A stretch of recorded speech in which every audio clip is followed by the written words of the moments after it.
How to uninstall and install Microsoft Outlook in Windows 11. Hey everyone, welcome back to the channel, and let's get right into this quick and easy tutorial. For this, you need to go ahead and in the search bar type in remove or add programs and click on the suggestion.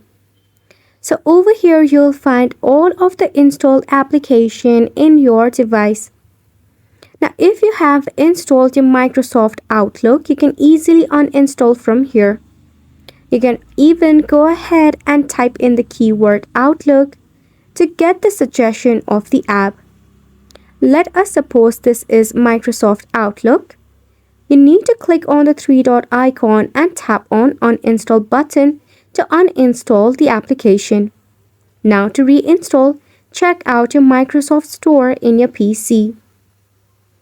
Since it is a Microsoft product, you can easily install Microsoft Outlook through Microsoft Store. In the search bar, go ahead and search for Outlook. Now over here, you will find the suggestion of Outlook for Windows. You need to click on this particular app. If you have not installed the app, instead of open, you will have the install button, just click on it. After a couple of minutes, you will have yourself your very own Microsoft Outlook for Windows 11. This sums up the tutorial as well. Thank you so much for tuning in.